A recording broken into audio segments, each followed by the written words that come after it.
안녕하세요. 행정사 김영재입니다. 오늘 이제 또 고려 중기 말기에 관련된 박사학위 논문 그리고 학술 논문을 말씀을 드리겠습니다. 이게 날씨가 굉장히 갑자기 추워졌습니다. 이제 11월인데 우리가 이제 5번 정도 수업을 하면은 공식적으로 완전히 종강을 할 것 같습니다. 아직 그 코로나 상황이 유동적이기 때문에 제가 이제 대면 수업을 할 수 있을지 없을지에 대해서는 솔직히 아직 확신을 못 하겠습니다. 그냥 우리가 다만 대면 그리고 비대면 병행 수업이기 때문에 어떤 시점이 되면은 또 한번 여러분들과 직접 만나게 될 날이 있었으면 좋겠습니다. 그 첫 번째 얘기는 이제 무신 정권에 관련된 얘기인데요. 죄송합니다. 예, 그 고려 중기 때 논문부터 먼저 말씀을 드려야 되죠.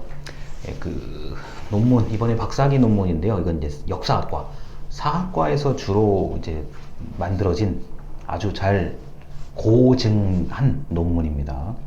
권농 정책이라고 하죠. 그러니까 농사를 이제 권장한다는 의미의 권농 정책인데 이 농업의 중요성은 과거나 현재 모두 동일합니다. 그래서 이 농업에 관련된 거는 이미 말이 나왔으니까 얘기하는 건데 우리 사회과학 분야에서는 이제 농업, 그 다음에 임업, 어업 이런 거요. 이런 그 1차 산업에 관련된 학문을 연구하시는 분들이 사실 소수예요. 극소수인데요. 그렇지만 농업에 관련된 어떤 그 전공은 경제학입니다. 이게 농업 경제학이라고 경제학 영역에서도 상당히 그 비중을 차지하고 있는 부분이 영역으로 따지면 바로 농업 경제학이라고 할 수 있습니다. 농촌 경제를 연구한다 이런 것도 있고요. 그 다음에 아예 그 우리가 알고 있는 보리 이런 그 품종을 연구하시는 그 분들도 계시죠. 근데 이제 저희 사회과학 입장에서는 이제 농업이라고 한다면 이제 농업 경제학이 상당히 발전된 학문입니다. 그래서 그 농업의 생산성, 그 다음에 운송, 예를 들어서 우리가 농사를 지어서 소비자까지 소비자가 그 농산물을 받을 수 있을 때까지의 그 운송, 거리, 비용, 단가 이런 것들을 상당히 체계적으로 연구하고 있습니다. 그리고 이제 혹시 영상을 보시는 분들이 부동산에 관심이 있을지 모르겠는데요. 부동산을 보면은 우리 공인중개사 기준으로요.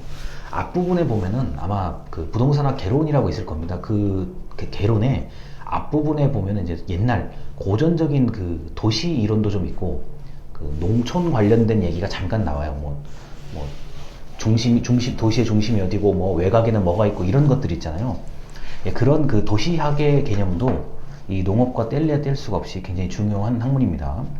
자, 농업의 중요성은 이 정도로 말씀을 드렸고요. 이 논문에서는 이 지금 사학과 논문에서는 그 고려 때 농업 생산 증진 이건 너무 당연한 얘기죠. 이거는 일제강점기 그리고 우리가 1970년도쯤에 그 벼 생산이 상당히 그 커지기 직전까지는 언제든지 농업 생산을 증진해야 된다. 이거는 더 얘기할 게 없는 거고요. 그 다음에 이제 농민을 보호한다는 얘기인데, 자, 이건 이제 우리가 상식적으로 한 번쯤 생각할 수가 있죠.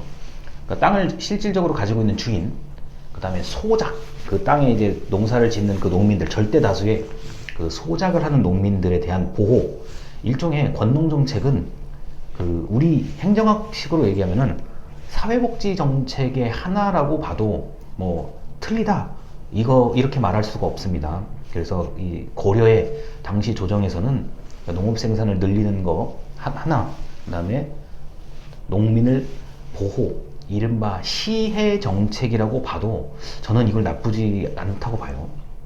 그리고 왜 이렇게 권농을 하느냐? 그 유교 서상에 천인합일이라고 하죠. 그래서 이제 하늘과 사람이 이제 하나다라는 아주 단순한 얘기인데 사실 제가 이렇게 단순하게 얘기할 건 절대 아닙니다. 이 천인합일 사상은 그 사람이 그 우리 흔히 말하는 그 천문이나 지리나 이러한 것들을 잘 고려해서 그 하늘의 뜻에 좀 맞춰서 그 살아야 된다는 이야기부터 그다음 통치를 하는 입장에서는 그 굉장히 노력을 진인사 대천명이라고 하죠. 노력을 좀 많이 해가지고 그 사람들의 삶은 당시의 백성의 삶을 좀 윤택하게 해야 된다. 이런 이야기까지 포괄적으로 우리가 해석을 할 수가 있습니다. 그리고 당연히 하늘의 운행에 관심이 있죠. 이게 무슨 말이냐? 기상이요, 기상. 기상청이죠. 우리 지금 얘기하는. 이게 농업은 당시 농업 기술이 굉장히 지금과는 비교 불가능한 거고요. 가뭄이 들거나 또는 한재라고 이제 우리 한문에 한재라고 하죠. 그러니까 갑자기 추워져가지고 뭐 농작물이 다 얼어버린다든가 서리가 내려가지고 내일 이제 수확을 해야 될 게 많이 오늘 서리가 내려서 다 완전히 망가져 버리는 경우, 그렇기 때문에 하늘의 운행에 관심을 가질 수밖에 없었고, 제가 알고 있는 그 짧은 상식으로는 달력을 만드는 역이라고 얘기합니다.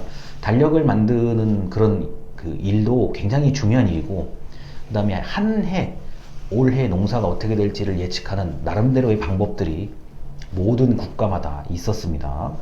자, 그래서 중앙에서 지방으로 건농 정책을 확대했다. 이게 고려 초기에는 중앙에서 지방으로 이제 건농 정책을 이제 좀 확대를 이제 더 강하게 했겠죠.